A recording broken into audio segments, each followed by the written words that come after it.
From the Cane Farmers Manager, we continue looking at programs designed to benefit farmers. Julia Clark is the Director of Sugar Ethics for Tate & Lyle Sugars. Julia, who has a background in marketing, played a pivotal role for Fairtrade and its introduction in Belize while using it as a marketing tool in Europe. 15 years later, she continues to manage the Fairtrade program in Belize as a part of a number of programs to support small producer organizations. Julia talks about the future of Fairtrade and the untapped potential of women and youth. I have two parts to my job, two areas of responsibility. One of them is Fairtrade, which I think people in Belize understand very well, and the other part is to make sure that all the other suppliers to Tate & Lyle in the UK and the other European refineries within the ASR group, the sugar that goes to them that isn't Fairtrade but is also sustainably sourced. Now, sustainability has been something that we've been talking about. What are the parameters or the areas that you must consider under sustainability? Probably breaks down into three different areas. One is human rights, and that would include, most significantly actually, safe working practices and responsible hiring practices, including child labour prevention and forced labour prevention. Then the other would be environment. So that would be, in an agricultural context, managing your fertilizer input, managing runoff, making sure you've got good soil health, making sure that you're protecting the waterways and the air around you. And then the third would be governance, to make sure that the correct controls and record keeping and things like that were in place so that we can check. We have to have a certain amount of records in somebody's system in order for an auditor to go in and ascertain that they're doing the right thing. So there's a governance element to it as well.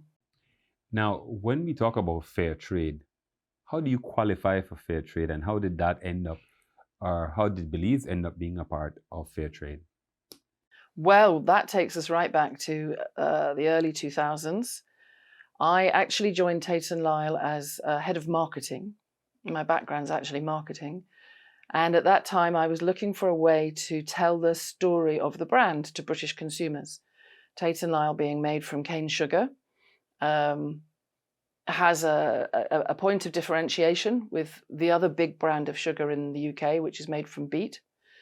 And we wanted to talk to consumers about what a cane farming environment was like, and also about the role of sugar companies within that. It's an important source of income, an important source of jobs in those countries. And as we explored this idea, we came across the concept of fair trade, which on one level is basically just an audit organization that audits supplier producers and makes sure that they meet those criteria I mentioned: human rights, environment, governance. But on another level, works as a way to fund, to channel funds into the producer areas to finance compliance with those things. So looking at how we would do that, we were recommended to come to Belize, a country where we had a good relationship with the miller. Tate & Lyle had a good relationship with the miller, where there were a good operation, and English being spoke was also quite helpful. And so we started our journey there with fair trade in 2008. And that's how I've been doing this ever since. And that's prior to ASR actually coming. Now, when you talk about the relationship with not only the miller, but the farmers, how do you maintain that? And how do you ensure that the certification that you're talking about, that is maintained on the farmer's side or on the miller side? Well, that's not my role. That's the Fair Trade Organization, which is the other party to this arrangement. So the Fair Trade Organization splits into two parts. They've got the auditing part, who comes and checks that those standards that I mentioned are being followed. But they also provide lots of support in country.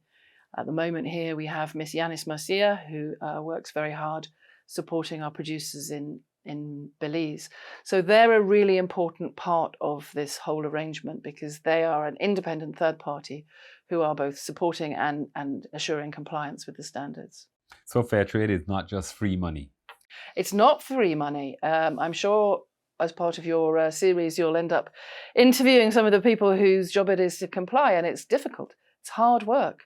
There's a lot of new topics to be covered, a lot of new processes that have to be put in place in producer organizations to enable the communication, the monitoring to take place, and the education of members of the associations about what needs to be done. Where do you see fair trade going in Belize? Well, I've visited several cane farmer organizations during this trip to Belize, and I have been blown away by the progress they've made. The first challenge for any organization when it's first certified is to build their own capacity, build their own ability to do things. It's quite a big task and it's quite daunting when producer organizations first certify. But I've visited some of the producer organizations this time and they've got really sophisticated projects, several years in, producing amazing results, and they're able to look back and see the impact of those projects. So in terms of where it's going, I hope it continues along that vein. Our vision for fair trade in Belize is that the money that comes with fair trade is a catalyst to improve the industry, to improve people's livelihoods within the industry. It's the cash you need to effect the change that's necessary to keep sugar viable and maintain sugar as a good job, a good career choice for farmers. But we all know that it's an evolving industry, and we all know that evolution takes money and is very challenging. And fair trade is the catalyst, the money and the skills to help people make that evolution. So in answer to your question, what I'm hoping for is that the associations find a way to use that money and that support to create organizations that are fit for the future, that are fit for a successful and viable industry in the future.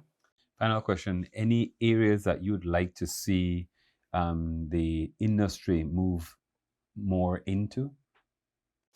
Interesting question.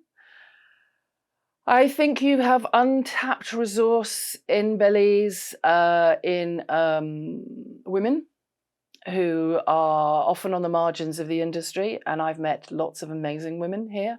They're often not sitting at the table when the big decisions are made.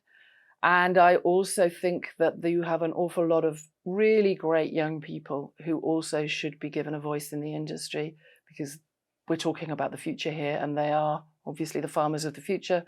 They're the ones with more of an appetite to innovate, more of an appetite to embrace technology. And I think the old folks, and I count myself among them, that are in the industry at the moment can gain a lot from listening and learning from these other voices within the industry. It's got to be a two-way street. I'm not saying one group should take over the other, but there's room for everybody, and more voices the better. Did you know that since 2015, fair trade premiums have benefited Belizean cane farmers to the tune of more than $40 million Belizean dollars?